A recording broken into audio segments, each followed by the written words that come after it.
Hello, welcome to this video where I'm going to be going over all the books I read in 2023. I know I've been kind of slacking on the book content and there's like a handful of y'all that want more of it, so this is for y'all. I did promise I'd have like a video in December about books, and this is just going to be my recap. Last year I ranked all the books, and this time I'm just going to talk about them. I'll kind of go over my star rating, a little summary, what I thought about them, and then I'll show you like a bracket of my favorite books from each month and like my overall favorite book of 2023. So you're gonna hear it all. The goods, the bads, the hits, the flops, the in-betweens, the mez. So sit back, grab a snack. This might be a little bit of a long one. So let's get into it.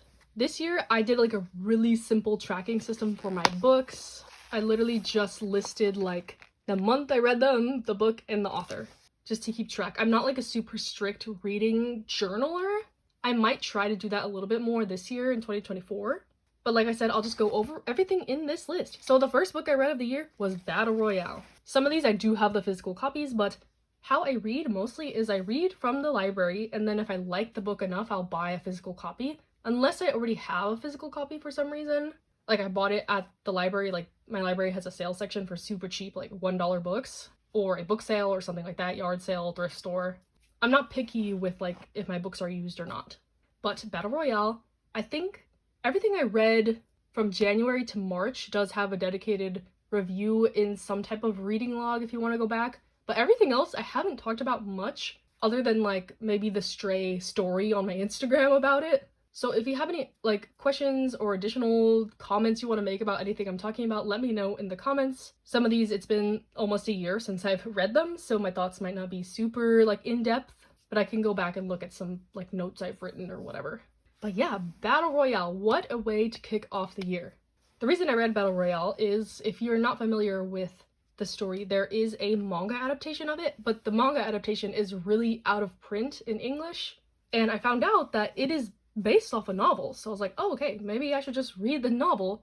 But then I looked at the novel and I was like, oh dang, this is very intimidating, and the audiobook is for like an earlier translation, so I was actually really proud of myself that I like actually read this book. But yeah, I'm sure most people are familiar with at least the concept of a battle royale. If you've ever read or watched Hunger Games, it's the same situation. Bunch of these kids put in a remote situation, having to duke it out to the death. In this book, it's part of like a government program that's very mysterious, and this whole class of kids gets selected to be part of this game. And yeah, the book just takes you through like different perspectives of the characters. Very brutal, very gruesome violence in this. I'll try to include any of the triggers I can think of for any of the books I talk about in this video, but this one especially was very graphic, but very good in my opinion. It was addicting. I flew through this. I was on the edge of my seat. Lots of twists and turns, and obviously you can't get too attached to the characters because the whole point is only one survives. So yeah, if you're looking for something similar to Hunger Games, or just like a psychological action, gory, almost horror book, I would recommend Battle Royale. I gave it 4 stars. And then I guess I didn't read anything in February, but in March I read I'm Glad My Mom Died by Jeanette McCurdy. This one I listened to on audiobook, and it is narrated by her, so I think it was pretty impactful to experience the story in that way, and I would recommend it. I listened to it through my library, and yeah, this is an autobiography by Jeanette McCurdy, who was a child/teen TV actress star, most notably on iCarly, which was a show like I loved growing up. But this memoir autobiography is quite sad, kind of exploring the effects that being in the industry so young had on her, the pressures of kind of having to support her whole family on this career as a child, her relationship with her mother, her body, romance, her other family members, co-workers, drugs and alcohol. Like, it's a lot. It's not necessarily like a fun, happy read, but I think it's really impactful, and I would highly recommend this to listen to. And yeah, I feel weird kind of like rating someone's autobiography, but I gave it 4 stars. I think the writing could have been improved, but like just hearing her story from her own like words and mouth was really powerful in my opinion. Next, I read You Feel It Just Below the Ribs by Jeffrey Craner. This one is one I read with my coworker. We did kind of like a buddy read. We've been trying to build up a book club at our work, but everyone likes different genres that read. There's like 20 people in my department, and there's like 5 of us that are avid readers, but we all like different genres. So They know I like literary, contemporary, fiction, romance, stuff. Like they like fantasy. One of my coworkers likes horror books a lot, so maybe I'll recommend her Battle Royale, but you feel it just below the ribs. This one honestly put me in a reading slump. I didn't think it was very good. It's like a dystopian one, and it's a fake memoir about like this psychologist detailing this program that she came up with about memory and kind of like altering people's memories. And the government, like everyone has to participate in this, and like as a child they take you away from your families. Like there's no family structures, no siblings.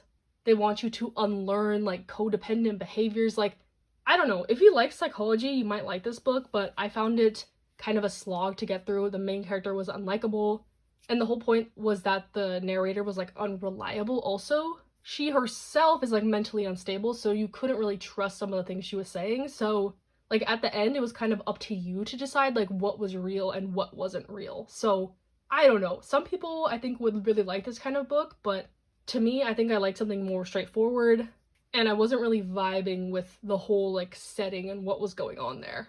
I gave it 3 stars, and to me 3 stars means meh, like okay, which might be a little different for some people. I know for some people 3 stars is like a good. I think on Goodreads 3 stars means like good, but to me 3 means meh, 4 means good, 5 is like perfection. 2 and 1 are like, oh, that was just plain bad. But yeah, so 3 stars for that one. Then going on to April, it looks like I had a very like slow start to the year in terms of reading for sure. But in April I read No Longer Human by Osamu Dazai. I'm gonna be honest, I didn't really like this one either. I just thought it was pretty pretentious and the main character was not likable at all. It's basically just the story of this guy's life and kind of the trials and tribulations that he goes through. Before I started it, I was warned that it was like super sad and like messed up and all this like stuff, super depressing, but I think because I couldn't really sympathize or connect with the main character, to me it wasn't really sad, it was kind of just annoying. So yeah, if you like this book, I could see the appeal, but I don't know, it was nice to read some like classic Japanese literature, I guess, but I don't think I'll be revisiting this story in any iterations. I know there's a lot of manga adaptations of it, but I don't think the core story was that interesting, and ended up giving it a 3 star. Next, in May, I read The Paris Apartment by Lucy Foley. This was my first delve into like mystery thriller, I guess, which I read a little bit of this year, so yeah, I think this was like a good introduction into the genre for me, but I didn't think it was anything too special.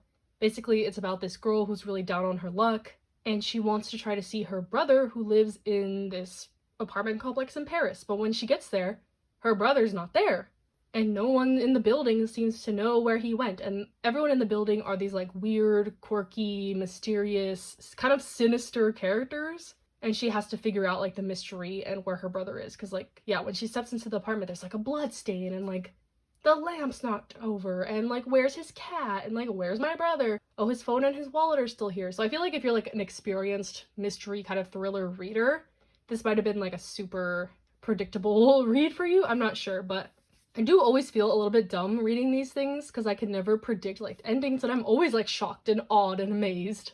But yeah, The Paris Apartment was okay. I also gave this one a 3 stars. It was a fun mystery, but wasn't anything like amazing or mind-blowing. Then in June is when my reading really picked up, I guess. I read Book Lovers by Emily Henry, A Good Girl's Guide to Murder by Holly Jackson, Britt-Marie Was Here by Frederick Bachman, Daisy Jones and the Six by Taylor Jenkins Reid. So going to my bookshelf, somehow I ended up with 2 copies of Book Lovers. I don't know how that happened, but this was my foray back into Emily Henry. So I had read People You Meet on Vacation, and I like did not like that book at all, to be honest. But she's such like a popular romance author, so I decided to give her another chance with Book Lovers, and I actually ended up really enjoying this book. It's about 2 like book editors. They're kind of rivals, and they end up in the same small town over vacation and get closer in the small town setting. So the banter is like pretty cheesy. They have like a rivals to lovers dynamic. There's a little bit of spice in it. But yeah, I like the characters, I like their relationship, and I was definitely able to get into this one and thought it was a cute, fun read. I read it pretty fast. I think I was on vacation when I read this. So it was the perfect like vacation, cute rom-com, as we see in the little blurb, a rom-com lover's dream of a book. Yes, it was pretty cute, and I gave it 4 stars. So I liked it, and I liked it enough to get 2 copies of it on accident. But then we get to one of my favorite reads of the year, A Good Girl's Guide to Murder. this was my next step into like the mystery thriller genre. And as we will see in this video, I became obsessed with Holly Jackson this year. But yeah, I thought this book was very good, very fast-paced, kept me on the edge of my seat. The premise is that there's this girl in high school, it's like her senior year, and for her senior project, she kind of wants to look into this unsolved local mystery of this girl who disappeared. But she quickly gets tangled in this web of like secrets and lies and kind of like places she wasn't supposed to dive into too far. When she was not intending to like solve this mystery, she was just kind of like trying to see if she could piece together like all the information that was available. Because this was like a small town, this was the only like big case they had ever had, but it's unsolved. But yeah, it's like if true crime was like a young adult novel, I guess you would say. And I do not like true crime at all because I don't like kind of hearing about these true stories in a like fictional, less romanticized way. Like, I don't know, it just makes me feel icky. But reading like a completely fictionalized version of it had me very engaged. And I would highly recommend this. 4 stars.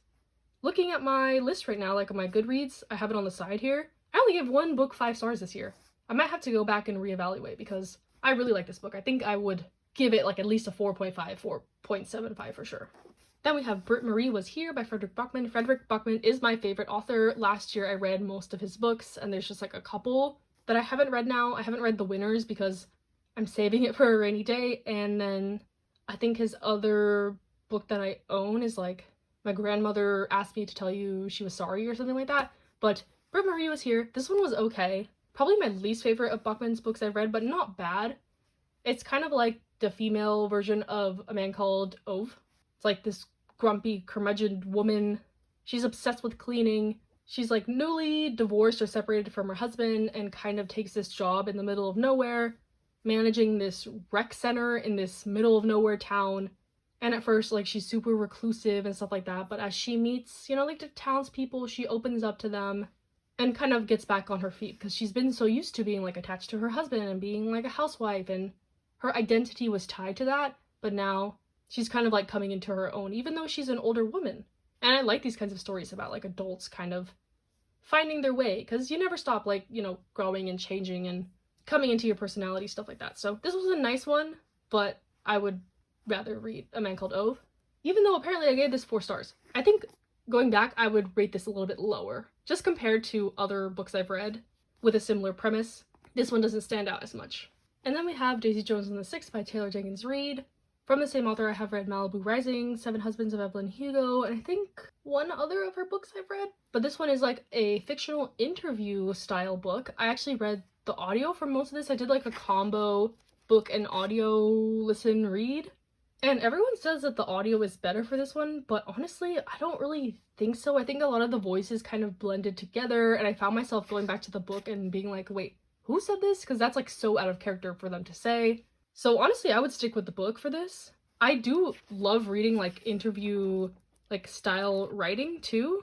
Like, I think it flows really well in my opinion, but yeah, this book is about a fictional band called Daisy Jones and the Six and kind of just their adventures. It's like loose historical fiction about like the music industry, Hollywood, entertainment. Taylor Jenkins Reid does these stories the best in my opinion, and I am a sucker for rich people drama. It is just like so far removed from myself that it reads like a fantasy to me. Like, to me, this is fantasy instead of, you know, like dragons and witches and warlocks and stuff like that. This is my fantasy. Rich people problems, like ridiculous. Most of the times it's satire, just like I eat this stuff up. So I quite like this book. It explored some kind of like darker topics and the effects of fame and addiction and just like messiness between like band members and being on the road away from your family, stuff like that. So yeah, I ended up giving this one 4 stars. And then in July, I read Idle Burning by Renu Sami, Beach Read by Emily Henry, I Kiss Shara Wheeler by Casey McQuiston, Memorial by Brian Washington, The Gravity of Us by Phil Stamper, The Charm Offensive by Alison Cochrane, She Drives Me Crazy by Kelly Quinlan, and Far From the Tree by Robin Benway. July was my biggest reading month for sure. I think I was really sick, and for some reason when I'm sick, I gravitate towards books and like audiobooks because I can just like lay in bed and rot and listen to something. So that is what I did. So first we have Idle Burning, and honestly this one was kind of a major flop. I didn't like it at all. It's my first 2-star, of the year, and I don't know, I had high hopes for this because like I am a K-pop fan, I like idols, I am very familiar with like the idol culture and the stan life, and this book kind of tries to tackle that. Basically, it's about a girl who is like a Japanese idol fan, and her oshi, which is like your bias, the person you support the most, like they are your person, your celebrity. He gets into a scandal. He apparently assaulted another fan, and this turns her world upside down because he's suddenly embroiled in scandal and he's apologizing and he might retire, and this is her whole life revolving around this guy. And I don't know, I didn't like it. It was just, I think, a little bit shallow is what I thought, and I don't think it was very like deep or good. Like it could have been so much better. Like they could have delved more into like parasocial relationships and like this kind of fan idol dynamic, but instead we just have like this really annoying character basically being like a keyboard warrior trying to defend her fave and decipher why he would do this and trying to like defend him, and I don't know, I just didn't like it overall and I would not recommend it. But on a lighter note, next I read Beach Read by Emily Henry. Again, this one's another like light fun rom-com. Kind of has a similar dynamic to Book Lovers, so I'm kind of sad I read them so close together. But Beach Read is about two authors that write in completely different genres. The woman is like a romance writer and the guy is like a literary fiction, quote-unquote, real writing type author. And she's always seen him as a rival since college, and he kind of like doesn't really know who she is.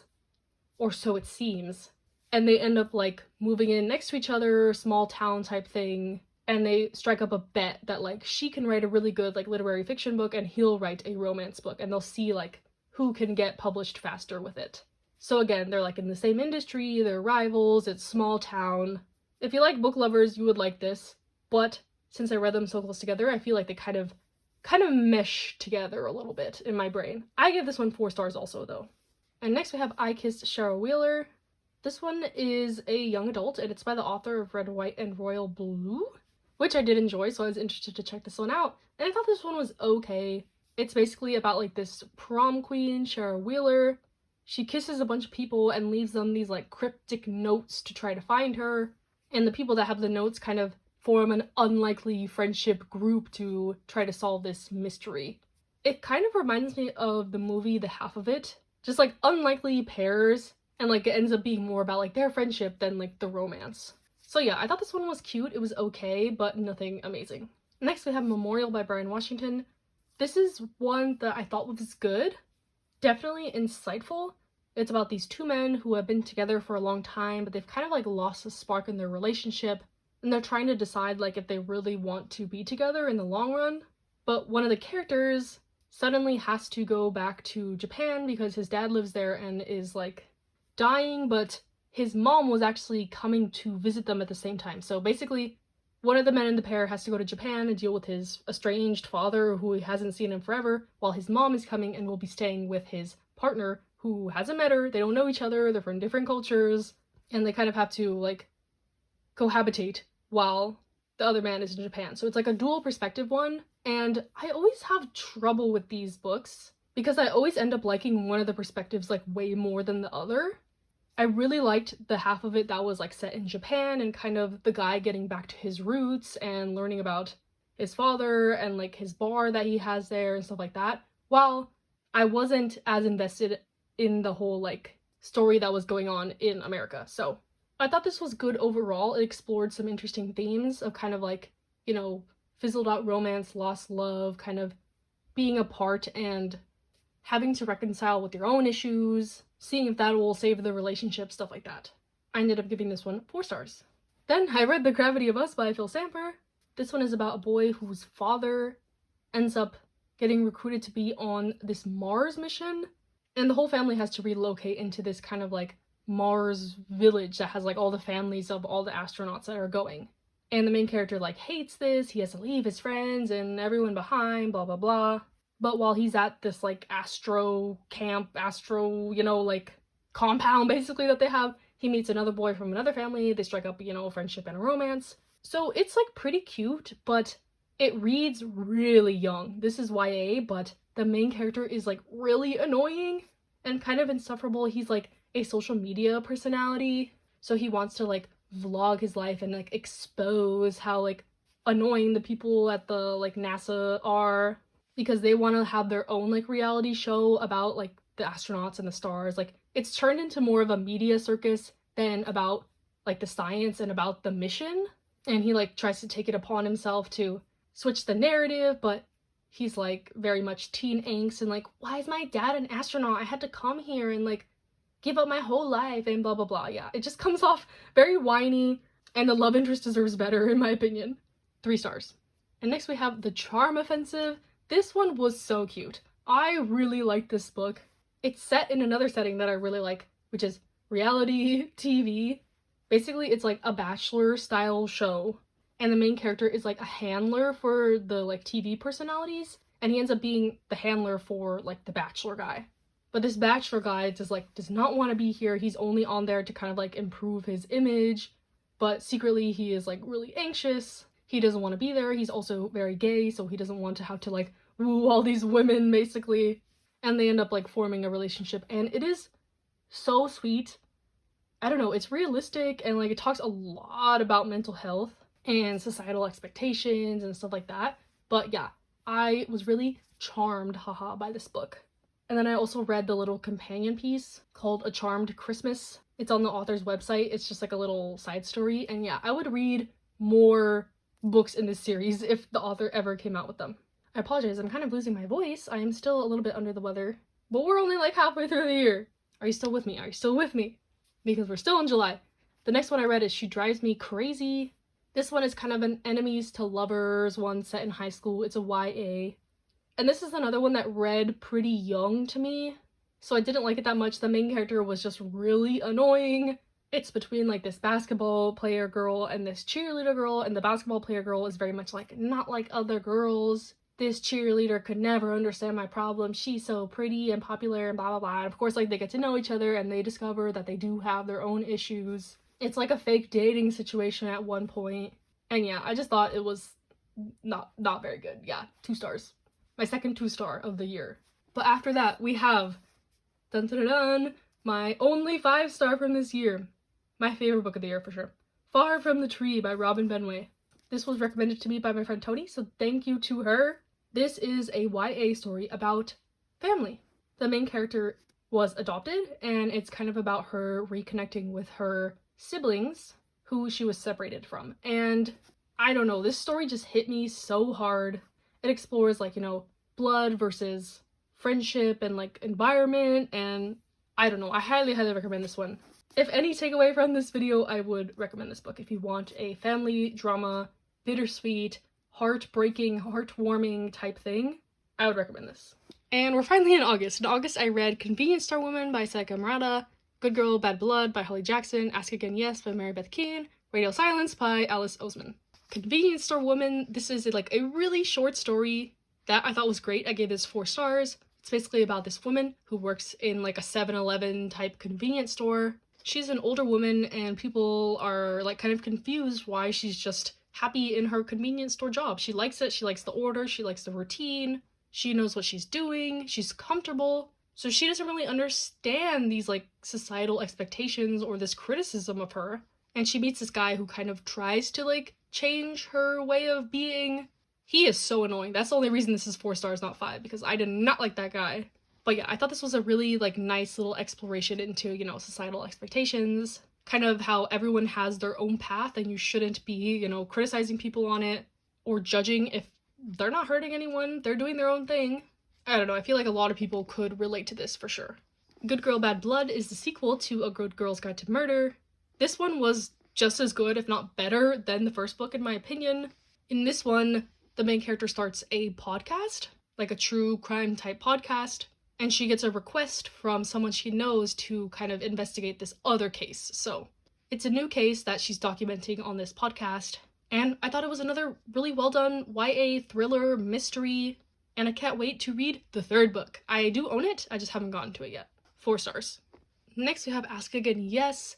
This one was framed as sort of like a family-ish drama, kind of Romeo and Juliet style romance. Basically, there's like these 2 families, these childhood friends that grew up together, but there was a big conflict between the families that separated them and kind of destroyed the lives of both the families. So you get like different perspectives of like the parents of the family and how they like got together, and then you get to the perspective of the kids.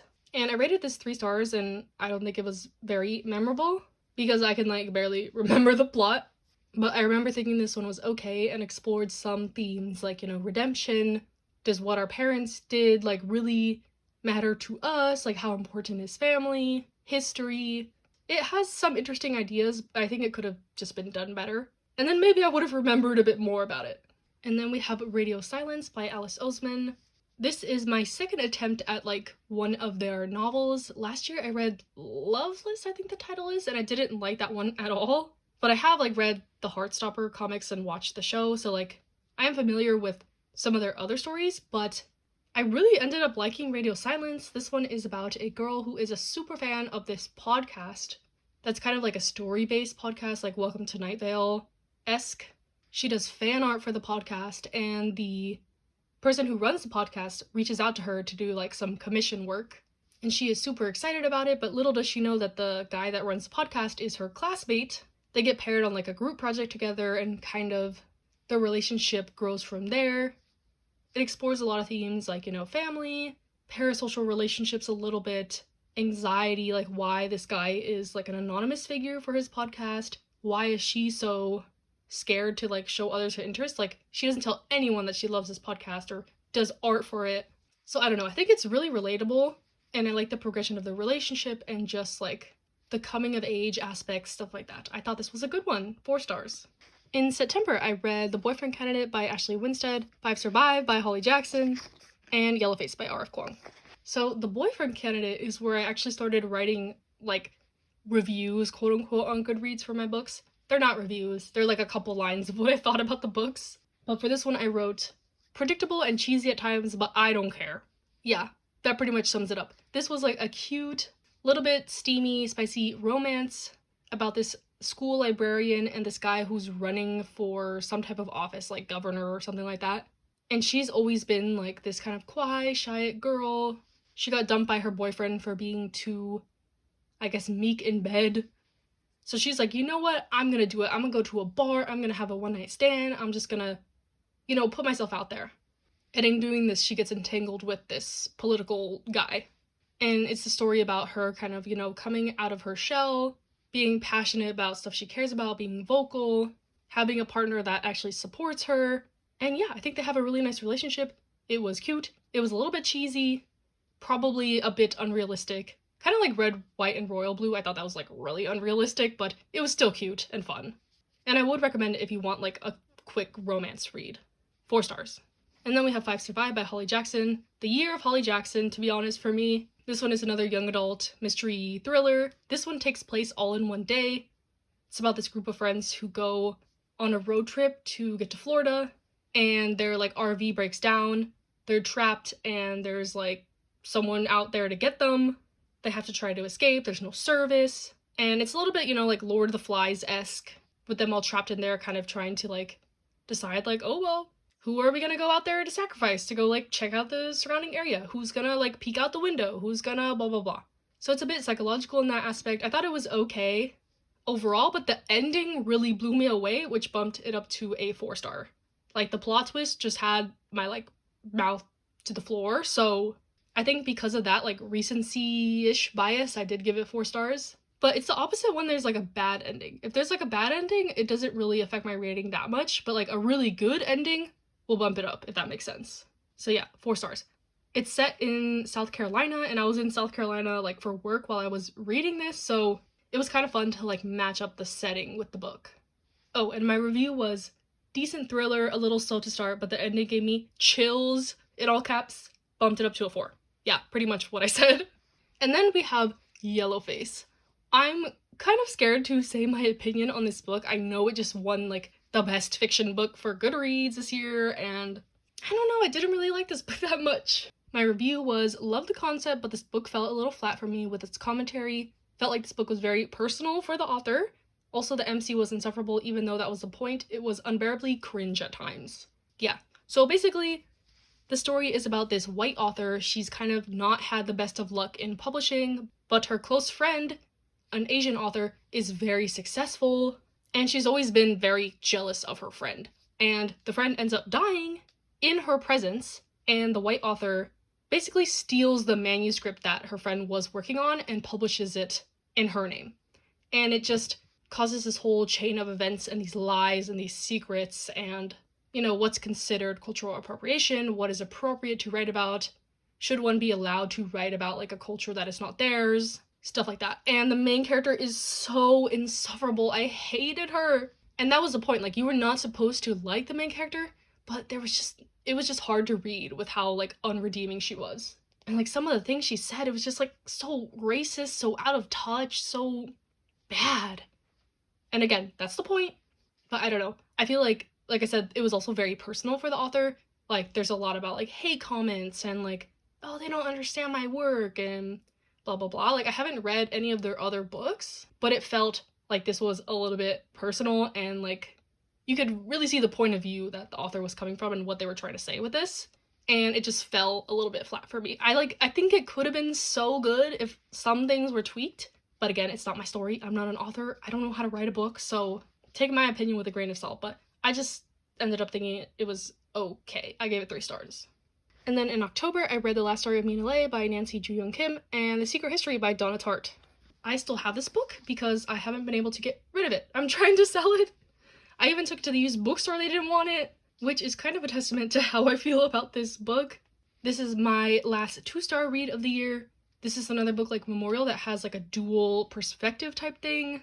Basically, it's about this woman who is going down to visit her mother who lives in LA, Koreatown.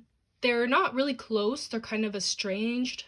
But when she gets to her mother's apartment, she finds her mother dead, and it's kind of mysterious how this happened. And she kind of goes on this journey of discovering who her mother really was, because like her mother never really talked about her past or herself. They had a language barrier, Korean and English. So yeah, they weren't close, and like now in her mother's death, she's kind of wanting to figure out what exactly happened with her death, and also like discovering who her mother, Mina Lay, really was. So the story is split between like Mina's perspective of the past, like Korea, how she got to America, her job, her lover, how she had a kid, stuff like that, while at the same time her daughter is discovering like her past. So it was a good concept, an interesting idea, but I did not like the daughter character at all. Another case of like, I really liked the mom story and the past and her struggles, coming to America and finding her way, the language barrier, not having much money, stuff like that. That was all interesting, but the daughter was another insufferable character, like in Yellowface. I just couldn't take her. She was kind of bratty, like she's a grown woman, and she was very much like, I hate my mom, like angsty teen.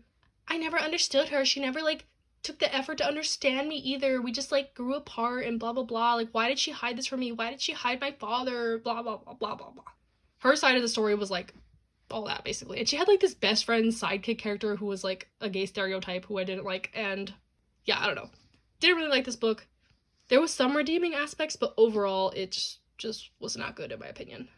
My review was, well, not gonna lie, this book put me in a reading slump. The writing was so dry and boring. Oh, that was another thing. I listened to the audiobook and it almost put me to sleep most of the time. It was so monotone and the writing didn't help.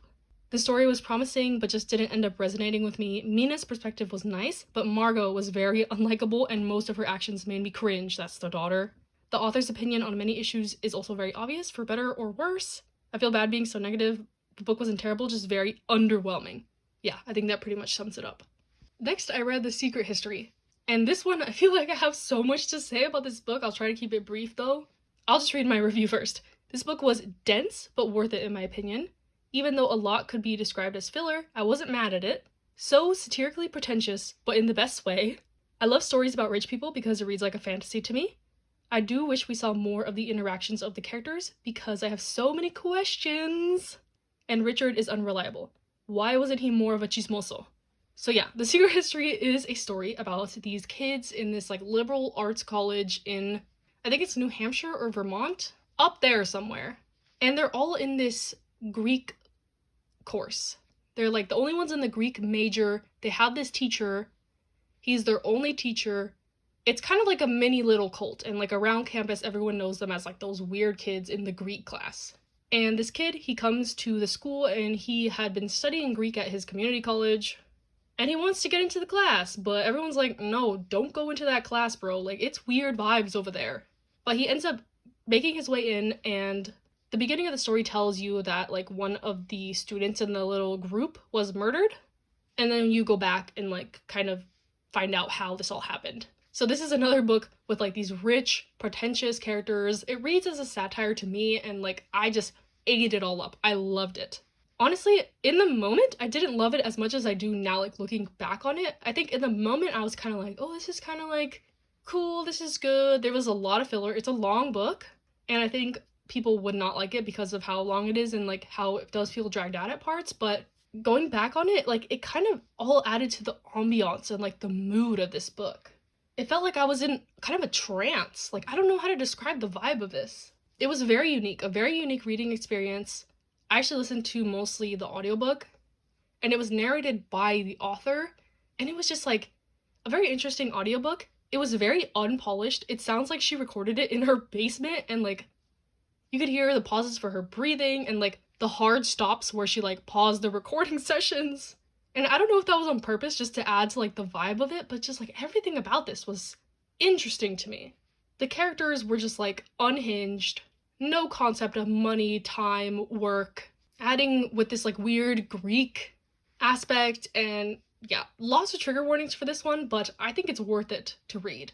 And now I want to read The Goldfinch by the same author, even though it's even longer, and I think the audiobook is, like, 40 hours long or something. I ended up giving it 4 stars. We're coming into the home stretch. In November, I read The Maidens by Alex Michaelides? Sorry if I butchered that. But The Secret History was my first delve into this dark academia genre, and I wanted to read more, so my coworker recommended me The Maidens.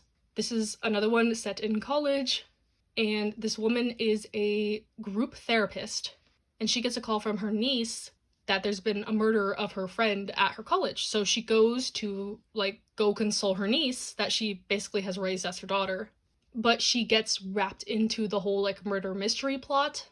It's very vague. She's convinced that this professor is the culprit for various reasons, and he has, like, this little cult of these girls who everyone calls the maidens, who are, like, his pupils. He has, like, private study sessions with them. I believe he's also, like, a Greek teacher. And the main character is Greek.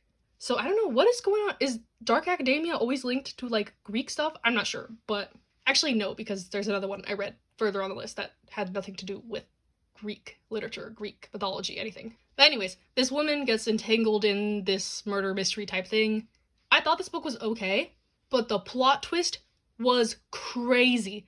I don't know, it made my stomach churn with, like, how gross it was and shocking. And I don't know if I should even, like, really be saying this because it might be a spoiler. I don't know, but yeah, I thought this book was okay, but the plot twist, like, genuinely shocked me to my core. Rocked me to my core. So it was almost worth it just to, like, experience that moment, I guess. I gave it a 4 star, but I would say maybe, like, a 3.5. Same situation as 5 Survive. Like, I probably bumped it as a 4 for, like, the plot twist ending. But, like, before that, it was, like, a solid 3. And my review was, spoiler alert, the plot twist was wild. My stomach is still churning. Yeah, that's all I wrote. And then the last month, are y'all still with me? Are y'all still with me? I read Mistakes Were Made by Meryl Wilsner, Ace of Spades by Farida Abike Iyamide? So sorry again. Delilah Green Doesn't Care by Ashley Herring Blake. It's like the 29th of December, so I don't think I'll read any more books, but Mistakes Were Made. This one was an interesting one. This is the steamiest, sloppiest, smuttiest book I read this year for sure, by far. I don't really gravitate towards explicit books or manga, really. I don't know, I feel like it just usually doesn't add much to the plot or the story, but I can see the appeal. And yeah, this book, I didn't go into it knowing it was gonna be that explicit, but I thought this was a good book overall. I rated it 3 stars. It is about a woman who is going to visit her daughter at college for, like, the parents' weekend or whatever. She goes to a bar, like, that night while she's staying there, like, at a hotel, and she ends up hooking up with this girl at the bar. And the next morning, she learns that it's her daughter's best friend. So, it's, like, a very complicated, morally gray type situation. And I'm usually not a fan at all of, like, these, like, moral dilemma type stories. you know, like age gap, teacher student, stuff like that. Like usually that is like yuck. Like I do not touch that. But I think this one handled it quite well. Plus it helps that all the characters are adults. I believe the college girl is like 21, 22, while the mom is like 40. So large age gap, but I wasn't like totally put off by that. If the girl was like in high school or something, oh, immediate drop. I would not read this. But yeah, so it's kind of just about them kind of like sneaking around in this relationship. They're like kind of friends with benefits turning into something more, the whole dilemma with the daughter slash best friend. And yeah, they just have sex a lot too also. So I thought it was decent, approached the topics respectfully and like appropriately in my opinion. My review was not the porn with plot tease, but for real, this is the horniest book I've ever read and I don't know how to feel about it. I usually hate forbidden romance tropes, but this had good tension and nothing illegal going on, so yay. Yeah. Next we have Ace of Spades. This was my last like delve into dark academia. My library had like a collection called Dark Academia on it, so like I don't know if this technically is in the genre. Like I don't know what the genre entails, but my library put it under that, so I just like was clicking through and the ones that were available, I chose this one. And my review for this one, entertaining and kept me on the edge of my seat, but equally heartbreaking. Yeah, this one was messed up. Basically, the main character, he is black and he goes to this like super elite private school. Most his classmates are like super rich. He's there on scholarship. And the only other black student is this super popular girl, top of the class. And like when you first start the book, the both of them end up getting chosen as like prefects in the school. Like this is set in America, but it's like, I don't know. The only other thing I know with stuff like this is Harry Potter. Like, is this a British school thing? I don't know. Like they're the top of the class president, like I don't know, something like that. And the boy character is like very shocked because he's like very lying low, he doesn't cause attention to himself, he's not popular, doesn't have many friends. But once they like get these titles, they quickly get involved in this sinister plot with someone called Aces.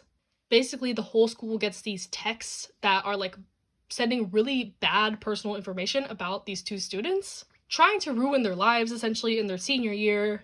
At first, they think it's just like a plot to like ruin their chances at college or kind of just like get them demoted from their class president status. But you learn like how dark and sinister it actually is. And yeah, it's just messed up. It does have to do with race. So trigger warning for that, big trigger warning. And yeah, it's like a mystery thriller, but with an added layer on top of it that just makes everything just so much worse in my opinion. And you feel so much for these characters. And you learn about their lives and their circumstances, and they're both like morally gray. They do things that you like wouldn't find likable or in some cases illegal, but you can't help but, you know, feel for the characters. And it wrapped up really nicely in my opinion. It was just like hard to read at times, but like a really impactful read in my opinion. 4 stars. And the last book I read this year is Delilah Green Doesn't Care. My review sums it up, I think. The sapphic small town romance I was looking for. This was a really nice, cute read. Basically, it's about this main character, Delilah. She's a photographer in New York, kind of estranged from her family, but her stepsister asks her to photograph her wedding. And she really doesn't want to go, but for the price that the sister's willing to pay, she ends up going. And the first night she's there, she ends up meeting this woman in a bar, who happens to be one of her stepsister's closest friends. They know each other, but that was back when they were kids. And the main character and her stepsister don't get along, so they've always kind of been apart from each other. They don't really know each other that well. So it's a story kind of about redemption and family and belonging and this kind of like small town setting. Also, she's trying to make it with her art. She has like a big showcase coming up in New York. The love interest character, she's a single mom, so that like adds another aspect to it. And yeah, I thought it was just a good one, exploring a lot of different topics. There's a little bit of steamy spice. And overall very enjoyable. I know there's like 2 other books in the series, one about the stepsister and one about like another one of the friend characters. So I'll probably read those eventually, but I was really happy with this first book. This is one I got at my library. It was like $1. You can kind of see the sticker rubbed off, and best dollar I spent recently, to be honest. So yeah, that is all the books I read this year. I read 30, so did y'all make it? Did y'all make it through the 30? I know some people have read like way more than this, and I don't know how they film these types of videos, but I'll pop up my little fun reading brackety type thing, which just shows like my favorite book of every month. necessarily favorite in some cases. Like in some cases I only read one book that month, so it was like a by default pick, but you can see kind of how they stacked up. And with my favorite read of the year, Far from the Tree by Robin Benway. For February, I included the light novel of Hirona and Kaguya because I love this one. And it's kind of novel adjacent, but check out my recent video on light novels if you want to hear more about the other light novels I read this year. But yeah, I hope you enjoyed. I hope this quenched some of the thirst of some of y'all who have been asking for some book content from me. Hopefully I wasn't too long-winded in this, but yeah, can't wait to see where my reading takes me in the new year. My goal this year was to read one book a month, and I kind of about doubled that, so I'm not going to put any like hard goals on myself for 2024. Maybe the same thing, at least a book a month or a book every 2 weeks, depending on how I felt. Like, we could see my trends. Some months I read a lot, some months I only read one book or no books. So yeah, let me know what you thought about any of these books if you've read them. If you have any recommendations for me, I'm always open. I have a huge list of recommendations. Since I still feel like I'm still like dabbling my feet in the bookish world, as you can see from like the variety of like genres and stuff that I've read. So yeah, let me know. Stay safe, stay happy, stay healthy, and I'll see you in the next one.